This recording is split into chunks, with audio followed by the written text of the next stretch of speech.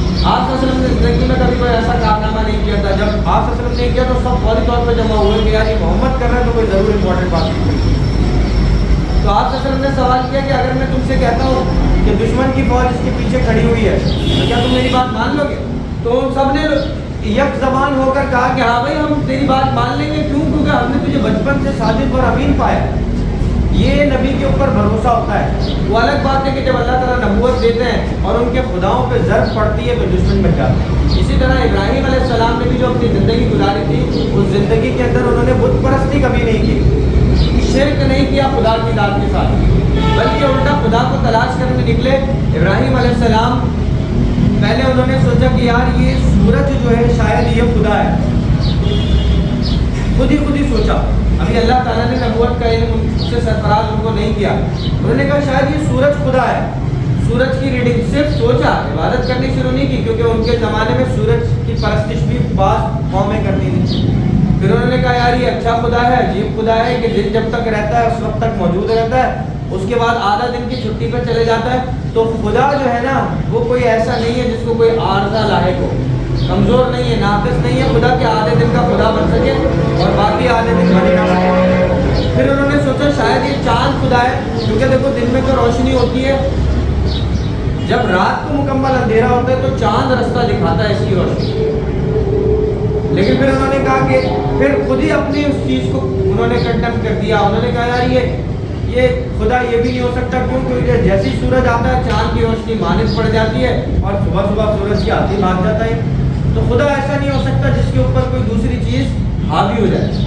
پھر انہوں نے ستاروں کے بارے میں سوچا, مختلف جو اللہ تعالیٰ کی بڑی بڑی مخلوقات ہیں, پہاڑ, آسمان اور دیگر چیزیں, سمندر, لیکن ہر ایک کو خود اپنے دماغ سے کینسل کرتے رہے. اس کے بعد اللہ تعالیٰ نے ان کو نبوت عطا کی. اب اس کے اندر 2 دن لگے, 4 دن لگے, مہینے لگے, سال لگے, یہ ابراہیم علیہ السلام زیادہ بہتر جانتے ہوں گے اپنے وقت پہ, یہ اللہ بہتر جانتے ہیں. آ رہی بات سمجھ میں؟ بہرحال ابراہیم علیہ السلام نے اپنے والد صاحب کو تلقین کی کہ جو سن نہیں سکتے, دیکھ نہیں سکتے, کوئی کام کر نہیں سکتے, ان کو آپ خدا مانتے ہیں. آگے کہتے ہیں یا ابت انی قد جاءنی من العلم, اے میرے والد محترم میرے پاس ایک علم آیا ہے. کون سا علم؟ نبوت کا علم. ما لم یأتک فاتبعنی اہدک صراطا سویا. دیکھو سورہ کہف کی طرح اس سورت کی بھی آخری آیت کا ہر حرف الف کے اوپر ختم ہوتا ہے. ٹھیک ہے, جب 1 go میں پڑھ رہے ہوتے ہیں نا تو بہت مزہ آتا ہے اس کو سننے پڑھنے کے لیے. کیا کہتے ہیں؟ ما لم یأتک فاتبعنی اہدک صراطا سویا. میرے پاس ایک ایسا علم آیا ہے جو آپ کے پاس نہیں آیا, اس لیے میری بات مان لیجئے, میں آپ کو سیدھا رستہ بتاؤں گا. صراطا سویا. آگے کہتے ہیں یا ابتی لا تعبد الشیطان. کتنا درد ہے اس جملے کے اندر. یا ابتی لا تعبد الشیطان, اے میرے والد محترم شیطان کی عبادت نہ کیجیے. اب سوچو ابراہیم علیہ السلام کتنا اس کا دل جل رہا ہوگا کہ میرا نبی ہے اور نبی کا باپ ہے اور بت بنانے والا ہے. عام بتوں کی عبادت کرنے والا نہیں بلکہ بت تراش ہے, یعنی وہ ذریعہ بنتا ہے لوگوں کو کہ وہ بتوں کی عبادت کریں, شرک بیچنے والا ہے. کہتے ہیں یا ابت لا تعبد الشیطان, ابا جان شیطان کی عبادت نہ کیجیے. ان الشیطان کان للرحمن عصیا. شیطان خدائے رحمان کا کھلا دشمن ہے, نافرمان ہے, عصیہ. ٹھیک ہے, کہتے ہیں یا ابتی. اب ابراہیم علیہ السلام کا اسٹیٹمنٹ چل رہا ہے پورا, اس کے بعد ان کے ابا کی بھی ایک آدھ بات آئے گی. کہتے ہیں یا ابتی, اے میرے والد محترم, اے پیارے ابا جان. دیکھو دشمنی ہے, نبی ہے, دشمن ہے, مشرک ہے, بت بیچنے والا ہے, اس کے بعد بھی اللہ تعالیٰ اور مذہب کی تبلیغ کیا ہے کہ والدین کے احترام میں کمی نہیں آنی چاہیے. مذہبی اختلاف ہے, میجر چیز ہے, پھر بھی دیکھو قرآن کا طرز تخاطب کیا ہے, یا ابتی, اے میرے ابا جان, اے والد محترم. کہتے ہیں یا ابتی, اے میرے والد محترم, انی اخاف, مجھے ڈر ہے, ان یمسک عذاب من الرحمن, وہ یہ کہ آپ کو خدائے رحمان کی طرف سے عذاب آ پکڑے. فتکون للشیطان ولیہ، اور آپ شیطان کے دوستوں میں شمار کیے جائیں. فتکونا، آپ ہو جائیں گے، کیا ہو جائیں گے؟ للشیطان ولیہ. ولی کس کو کہتے ہیں؟ ولی، اولیاء، دوست کو کہتے ہیں. کہتے ہیں ابا جان مجھے اندیشہ ہے کہ خدا رحمان کی طرف سے آئے آپ کو کوئی عذاب نہ آ پکڑے جس کے نتیجے میں آپ شیطان کے ساتھی بن کر رہ جائیں. شیطان کے ساتھی عذاب ہونے کی کیفیت میں شیطان کا ساتھی ہوتا ہے. اور وہ کیا ہے؟ جب شیطان کو بھی عذاب مل رہا ہو اور رحمان اور آزر کو بھی عذاب مل رہا ہو تو عذاب ملنے میں دونوں ایک دوسرے کے ساتھی بن گئے. یہ ہو گئی یہاں تک حضرت ابراہیم علیہ السلام کی ساری بات. ان سارے اسٹیٹمنٹس کے بعد، سارے محبت کے سمجھانے کے بعد، آزر جو ابراہیم کے والد تھے، کیا نام تھا؟ آزر. کیا کام تھا؟ بت تراش تھے، پتھروں سے بت بناتے تھے اور جا کے بازار میں فروخت کرتے تھے. تو وہ آگے کیا کہتے ہیں سارے سمجھانے کے بعد بھی؟ قال اراغب انت عن آلہتی یا ابراہیم، اے ابراہیم کیا تم میرے خداؤں سے بیزار ہو؟ مجھے ان سے گمراہ کرنے کی کوشش کرتے ہو؟ کیا تم، ان کے باپ نے کہا ابراہیم کیا تم میرے خداؤں سے بیزار ہو؟ یاد رکھو لئن لم تنتہی، یاد رکھو کہ اگر تم باز نہ آئے، تنتہی انتہا نہ کی تم نے، رک نہ گئے تم، لأرجمنک واہجرنی ملیہ، تو میں تم پر پتھر برساؤں گا. کیا کروں گا؟ اگر تم باز نہ آئے تو میں تم پر پتھر برساؤں گا اور اب تم ہمیشہ کے لیے مجھ سے دور ہو جاؤ. ایک سنگل اسٹیٹمنٹ. ابراہیم علیہ السلام نے کتنی پیار محبت سے ایک بات کر کے ساری باتیں سمجھائی تھی. لاجیکلی بھی سمجھائی تھی، ایموشنلی بھی. یا ابتی، اے ابا جان میری بات مان لیجیے. لاجیکلی کیا سمجھائیں کہ آپ ان کی عبادت کرتے ہیں جو دیکھ نہیں سکتے، ان کی عبادت کرتے ہیں جو سن نہیں سکتے، ان کی عبادت کرتے ہیں جو آپ کو کوئی فائدہ نہیں پہنچا سکتے، اپنے سامنے سے ایک مکھی نہیں اٹھا سکتے. سورۃ الانبیاء کے اندر بہت انٹرسٹنگ قسم کا یہ واقعہ ہے. اس کے بعد کیا ہوا تھا؟ ٹھیک ہے، مختصراً آپ کو میں بتا دیتا ہوں کہ ابراہیم علیہ السلام آرام کر رہے تھے، کیونکہ یہاں پہ وہ واقعہ ذکر نہیں ہے.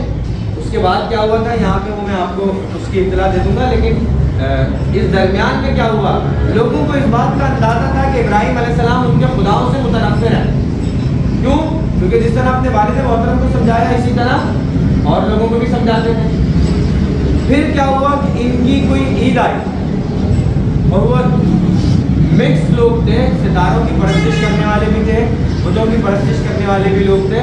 تو ان کی جب وہ عید آئی تو ابراہیم علیہ السلام کے پاس بھی آئے. لازماً دیکھو جب کوئی سوسائٹی میں رہ رہا ہوتا ہے تو وہ کسی کا باپ ہوتا ہے، کسی کا بیٹا ہوتا ہے. جیسے آپ نے ابھی باپ بیٹے کا سارا جو بھی کنورسیشن تھی وہ سنی. کوئی کسی کا کزن ہوتا ہے، کوئی سنگت ہوتی ہے، کیونکہ ہر وقت انسان مذہبی موڈ پہ تو نہیں رہتا نا. بچپن سے بڑے ہونے پہ کھیلا بھی ہوتا ہے، شکار بھی کیا ہوتا ہے اس زمانے کے حساب سے، سارے اچھے برے کام بھی ہوتے ہیں. تو جب وہ عید آئی ان کی تو یہ سارے لوگ اپنے بت خانے کے اندر، جو بڑا بت خانہ تھا اس کے اندر اپنے کھانے پینے کی اشیاء رکھ کے جاتے تھے. طریقہ یہ تھا عید سیلیبریٹ کرتے تھے اور پھر واپس آ کے اور وہ کہتے تھے کہ بھائی اب انہوں نے دم درود پڑھ کے بھوک دیا ہوگا، اب ہم لے جائیں، یہ برکتی کھانا ہو گیا، وہ کھائیں. آگے بات میں تو جب وہ یہ کر کے آئے تو ابراہیم علیہ السلام کے بھی کزن دوست وغیرہ آئے کہ یار چلو آؤ ہمارے ساتھ ہماری عید مناؤ، عید سیلیبریٹ کریں. تو ابراہیم علیہ السلام نے آسمان کی طرف دیکھ کے ایک جملہ کہا کہ میں جو ہے وہ ستاروں کو دیکھتا ہوں تو مجھے ایسا محسوس ہوتا ہے. وہ لوگ چونکہ ستاروں کی چالوں پر یقین رکھتے تھے، ٹھیک ہے نا، ستاروں کے علم پر، ستاروں کو خدا ماننے والے بھی تھے. تو انہوں نے ابراہیم علیہ السلام نے ایک طرح سے یہ ہیلا کیا تھا. ٹھیک ہے، ابراہیم علیہ السلام نے کہا کہ میں ستاروں کی چال کو دیکھتا ہوں تو مجھے یہ محسوس ہوتا ہے کہ میں بیمار ہوں. علماء کرام لکھتے ہیں کہ یہ جھوٹ بات نہیں تھی. نبی کی، پیغمبر کی سب سے بڑی بیماری یہ ہوتی ہے کہ ان کی قوم جو ہے وہ شرک میں مبتلا رہے، ان کی قوم راہ حق کے اوپر نہ آئے. لیکن ابراہیم علیہ السلام کی طرف سے یہ ہیلا تھا، کس لیے تھا کہ وہ سب لوگ چلے جائیں عید منانے. پھر ابراہیم علیہ السلام اٹھے وہاں سے، کلاڑا اٹھایا، بت خانے کے اندر گئے، تمام بتوں کی ایسی کی تیسی کری. کسی کی ناک غائب، کسی کا کان غائب، کسی کا ہاتھ غائب، کسی کی ٹانگ غائب، سارے بت توڑ دیے سوائے سب سے بڑے بت تھے. آپ سوچو تو کیا منظر ہوگا. وہ سب سے بڑے بت کو چھوڑ دیا اور اس کے کندھے کے اوپر کلاڑ لٹکا دیا. دیکھو نبی جو ہے مسخرہ نہیں ہوتا. بیسیکلی یہ ایونٹ کس لیے تھا؟ یہ ایونٹ اس لیے تھا کہ کسی کی تو دماغ کی بتی جلے گی. یہ مسخری نہیں تھی کہ لوگوں کو جو ہے نا ہنسانا ہے یا لوگوں. بیسیکلی کچھ چیزیں علمی ہوتی ہیں اور کچھ چیزیں التزامی ہوتی ہیں, جس کو آپ لوگ کہتے ہیں آج کے نوجوان کہ پوائنٹ مار دیا. وہ پوائنٹ مارنے والی چیز ایسی ہوتی ہے کہ وہ ذہانت ہوتی ہے اس کے اندر, اور کچھ ایسے لوگ ضرور سوسائٹی میں ہوتے ہیں جن کو وہ چیز سمجھ میں آ جاتی ہے اس جواب کی وجہ سے. تو ابراہیم علیہ السلام نے یہ ایونٹ کیا, واپس گھر آئے, آگے لیٹ گئے. اس کے بعد جو ہے وہ قوم جب واپس آئی تو یہاں پہ تو آور پورا کا سارا کام ہی بگڑا ہوا تھا, آوے کا ہی خراب تھا. اب قوم ٹینشن میں آ گئی, پریشان دور ہوئے, عذاب نازل ہو گیا, یہ ہو گیا, وہ ہو گیا. اس کے بعد پھر چہمگوئیاں شروع ہوئی. نمرود بادشاہ تھا اس وقت کا, اس کے دربار میں لوگ پہنچے, شکایت کی, اور پھر جو ہے وہ نمرود نے اپنے مشیروں سے مشورہ کیا. انہوں نے بولا سوچو کون ہو سکتا ہے, کون ہو سکتا ہے. تو کسی نے اطلاع کی کہ یار ہم نے ایک لڑکے کو خراب باتیں کرتے ہوئے سنا ہے اپنی بتوں کے بارے میں. پھر کسی دوسرے نے بتایا, کس کو سنا؟ اس نے کہا آزر کا بیٹا ابراہیم. تو کسی نے بولا آزر کا بیٹا کیسے ہو سکتا ہے, آزر تو خود بناتا ہے, اس کا بیٹا کیسے؟ تو تیسرے کسی آدمی نے بتایا کہ ہاں وہ آج ہمارے میلے میں بھی نہیں گیا, وہی ہو سکتا ہے, باقی سب کو نظروں کے سامنے. ابراہیم علیہ السلام کو بلایا گیا اور نمرود نے سوال کیا. سورہ انبیاء کی آیت ہے, اَأَنْتَ فَعَلْتَ هَذَا بِآلِهَتِنَا يَا إِبْرَاهِيمُ اَأَنْتَ فَعَلْتَ هَذَا, کیا تو نے یہ کام کیا ہمارے خداؤں کے ساتھ اے ابراہیم؟ تو ابراہیم علیہ السلام کیا جواب دیتے ہیں؟ قَالَ بَلْ فَعَلَهُ كَبِيرُهُمْ هَذَا, کبیر کہتے ہیں بڑے کو. قَالَ, ابراہیم نے کہا, بل, میں نے نہیں کیا, بلکہ فَعَلَهُ كَبِيرُهُمْ هَذَا, یہ جو تمہارا بڑا ہے نا, ان سارے بتوں کا بڑا ہے, اس نے کیا یہ کام. کندھے پہ اس کے کلاڑ لٹکا, پوچھ مجھ سے رہا. فَاسْأَلُوهُمْ, اس سے سوال کرو, ان کانوں ينطقون, اگر وہ بول سکتے ہیں تو اس سے سوال کرو. یہ کیا تھا؟ جھوٹ نہیں بول رہے تھے ابراہیم. یہ کیا تھا؟ یہ وہ تھا جس کو آپ کہتے ہو لو بھائی 64 پہ دے دی, دماغ کی بتی جل. آپ دیکھو اتنی ساری عوام کے اندر, دیکھو معجزے کا کنسیپٹ کیا ہے. معجزہ ایک ایسی چیز اللہ تعالیٰ ایک ان سائنٹیفک طریقے سے کسی چیز کو رونما ایسا کر دیتے ہیں کہ ساری کی ساری امت جو ہے نا, ساری کی ساری اس وقت جو لوگ موجود ہوتے ہیں نا, ایک دم اس کی طرف اٹریکٹ ہو جاتے ہیں.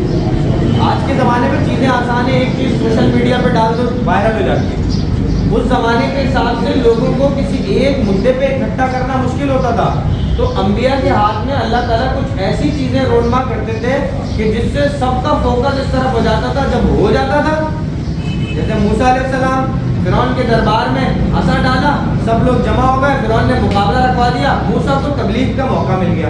یہ ایونٹ کیا ابراہیم نے, سارے لوگ جمع ہوئے دربار میں, ابراہیم کو سوال جواب کا موقع مل گیا. تو اب وہاں ہزاروں میں سے کوئی 4 ضرور ایسے ہوں گے جو یہ بات سمجھیں گے کہ یار چھوکرا بات تو صحیح کہہ رہا ہے, بابا یہ لڑکا بات صحیح کہہ رہا ہے کہ کلاڑا اس کے کندھے پہ لٹکا ہوا ہے. باقی ان کی بات بھی صحیح ہے, اگر توڑ نہیں سکتے تو پھر مکھی نہیں اٹھا سکتے اپنے سامنے بیٹھی ہوئی مٹھائی کے اوپر سے, تو ہمارا بھلا کیسے کر سکتے ہیں؟ خود کو جو نہیں بچا سکا وہ ہمیں کیسے بچائے؟ فَاسْأَلُوهُمْ إِنْ كَانُوا يَنطِقُونَ. اللہ فرماتے ہیں فَرَجَعُوا إِلَىٰ أَنفُسِهِمْ, اپنے دل کے اندر لوٹ گئے, وہ اپنے دل میں اپنے نفس میں لوٹ گئے, شرمندہ ہو گئے. ابراہیم نے کہا تم بڑے ظالم ہو, تم ظلم کرتے ہو. اس کے بعد ان کا کیا اسٹیٹمنٹ تھا؟ ان کا اسٹیٹمنٹ تھا کہ اگر تم اپنے خداؤں کی مدد کرنا چاہتے ہو, خدا مدد کرنے کے لیے ہوتا ہے یا بندہ خدا کی مدد کرنے کے لیے ہوتا ہے؟ خدا ہوتا ہے اس کام کے لیے. ان کا اسٹیٹمنٹ قرآن نے جو بتایا وہ یہ تھا کہ خداؤں کی اگر تم کچھ کرنا چاہتے ہو, خداؤں کی مدد کرنا, وَانْصُرُوا آلِهَتَكُمْ, وَانْصُرُوا قرآن کا لفظ ہے, اپنے خداؤں کی مدد کرو, ان کو تم فائلین, اگر کچھ تم کرنا چاہتے ہو اپنا. پھر انہوں نے اس کے بعد جو ہے وہ ان کو آگ میں ڈال دیا. ارے بات سن اچھے طریقے سے. اب اس کو یہاں سے آپ آگے کنٹینیو کرتے ہیں. یہ سارا واقعہ میں نے مختصراً آپ کو بیان کر دیا. اس ایونٹ کے بعد آگ سے ابراہیم علیہ السلام بچ کے واپس آ گئے تھے. پھر یہ آذر علیہ السلام سے بات چیت ہوئی. آذر علیہ السلام کو سمجھانے کی کوشش کی, نہیں سمجھے, بلکہ انہوں نے کہا میں تمہیں پتھر سے ماروں گا, پتھر کنکریاں ماروں گا, یعنی سنسار کروں گا, تم میری نظروں سے دور ہو جاؤ. تو ابراہیم علیہ السلام نے آگے سے ارشاد فرمایا, ابا جی السلام علیکم. ہاں وعلیکم السلام. کہتے ہیں قال سلام علیکہ, ابراہیم نے کہا تمہارے اوپر سلامتی ہے. یہ مطلب نہیں تھا تمہارے اوپر سلامتی ہے. مذہب کے اندر نان مسلم کو سلام کرنے کی پرمیشن نہیں ہے, اسپیشلی اس کو جو شرک کرتا ہے اللہ تعالیٰ کا بت پرستی والا. ٹھیک ہے, یہ بیسیکلی الوداعی سلام تھا.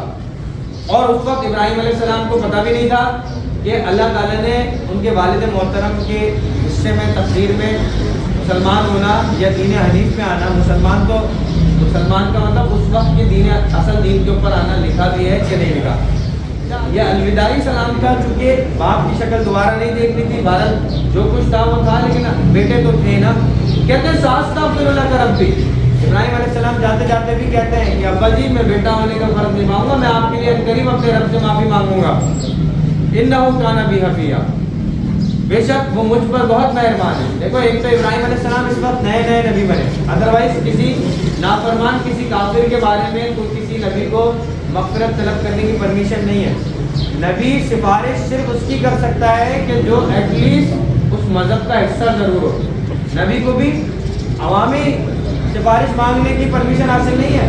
یعنی آپ صلی اللہ علیہ وسلم باوجود اس کے کہ اللہ تعالیٰ کے چہیتے نبی ہیں, ابو جہل کی سفارش نہیں کر سکتے.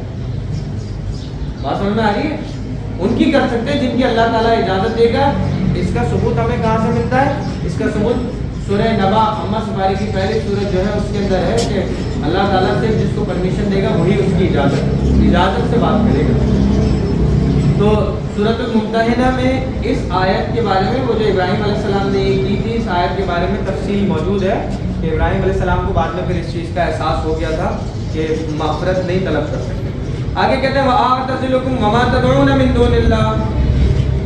ابراہیم علیہ السلام نے اپنے والد سے بھی علیحدگی کا اظہار کیا اور پھر کہا اور میں آپ لوگوں سے بھی الگ ہوتا ہوں اور اللہ کو چھوڑ کر آپ لوگ جن کی عبادت کرتے ہیں ان سے بھی. یہ ایسا ہے کہ جیسے انسان جب کسی چیز کے اندر کسی اختلافات والے موڈ کے اندر آ جاتا ہے, ہاں بھائی تم سے بھی میرا کوئی تعلق نہیں ہے, تمہارے ابو سے بھی کوئی نہیں ہے, تمہارے بیٹی سے بھی کوئی نہیں ہے, تم اپنا جانو میں اپنا جانو. یہ وہ والی بات ہے کہ آپ لوگوں سے بھی میں الگ ہوتا ہوں اور اللہ کو چھوڑ کر جن جن چیزوں کی آپ لوگ عبادت کرتے ہیں ان سے بھی میرا کوئی تعلق نہیں ہے. یعنی آسمان اور زمین گواہ ہے کہ نہ ان لوگوں سے میرا کوئی تعلق ہے جو میرے اپنے ہیں, میں ان کو دین کی وجہ سے چھوڑ رہا ہوں, اور نہ ان چیزوں سے میرا کوئی تعلق ہے جن کی یہ عبادت کر رہے ہیں اللہ کے سوا. کتنی بڑی بات, کتنی بڑی قربانی. آ رہی ہے بات سمجھ میں؟ کہتے ہیں ان سے بھی, اور میں اپنے مددگار کو پکارتا ہوں, اور وہ مددگار کون ہے؟ اللہ. تمام پیغمبروں کی ہسٹری میں آپ کو ہجرت ضرور ملے گی, اپنے لوگوں کو چھوڑنا ضرور لکھا ہو. کسی کو بھی اٹھا لو, خدا آپ صلی اللہ علیہ وسلم کو اٹھا لو, اپنے لوگوں کو چھوڑنا. آپ صلی اللہ علیہ وسلم کو کافر پتھر مارتے تھے, آپ صلی اللہ علیہ وسلم کو گالیاں دیتے تھے, آپ صلی اللہ علیہ وسلم کے اوپر غلاظتیں رکھتے تھے, آپ صلی اللہ علیہ وسلم دعائیں کرتے تھے ان کے لیے. لیکن جس وقت ہجرت مدینہ کے وقت آپ صلی اللہ علیہ وسلم مکہ چھوڑ کے جب جا رہے تھے نا, تو آپ صلی اللہ علیہ وسلم کی آنکھوں کے اندر آتے تھے, کیونکہ یہ ایک بہت بڑا ایونٹ ہوتا ہے زندگی کے اندر. ہجرت کر کے اپنے لوگ اچھے ہو برے اپنا علاقہ چھوڑ کے کسی دوسری جگہ چلے جائیں. ارے وقت میں بہت بڑی قربانی ہوتی ہے. یہ ابراہیم علیہ السلام یہاں پہ دے رہے ہیں, اپنے رب کو پکارتے ہوئے وہاں سے جا رہے ہیں. بِدُعَاءِ رَبِّ شَقِيًّا, مجھے پوری امید ہے کہ اپنے رب کو پکارنے میں نامراد نہیں رہوں گا, یعنی میری پکار ضرور سنی جائے گی. کہتے ہیں فَلَمَّا اعْتَزَلَهُمْ وَمَا يَعْبُدُونَ مِن دُونِ اللَّهِ, چنانچہ جب وہ ان سے اور ان بتوں سے الگ ہو گئے, یعنی ابراہیم علیہ السلام اپنے لوگوں سے جو بت پرست تھے اور ان بتوں سے الگ ہو گئے جن کی وہ لوگ عبادت کرتے تھے اللہ کے سوا, جن کو وہ پکارتے تھے, تو ابراہیم علیہ السلام کو اللہ تعالیٰ نے نعمت, کیا نعمتیں بتا رہے ہیں یہاں پہ, وَهَبْنَا لَهُ إِسْحَاقَ وَيَعْقُوبَ, ان کو ابراہیم علیہ السلام کو اسحاق علیہ السلام عطا کیا, اور اسحاق وَهَبْنَا لَهُ إِسْحَاقَ وَيَعْقُوبَ, ان کو اسحاق علیہ السلام عطا کیا اور یعقوب علیہ السلام عطا کیا. اب یہاں یہ سوال اٹھتا ہے کہ بھائی خالی اسحاق اور یعقوب تھوڑی دیے تھے, اسماعیل بھی دیے تھے. تو اسماعیل کا ذکر چونکہ 2 آیتوں کے بعد ایک مکمل شکل کے اندر آ رہا ہے اگلے رکوع میں، اس وجہ سے یہاں پہ اسماعیل کا ذکر نہیں کیا. اور دوسری بات یہ کہ اسحاق علیہ السلام تھے بھی بڑے، ٹھیک ہے نا، اسماعیل علیہ السلام سے بڑے تھے. اور تیسری بات یہ کہ ایک عرصہ تک ابراہیم علیہ السلام کی اولاد کوئی نہیں ہوئی تھی. ابراہیم علیہ السلام کی اولادوں کے اندر بھی اللہ تعالیٰ نے پوری آیتیں نازل کی ہیں.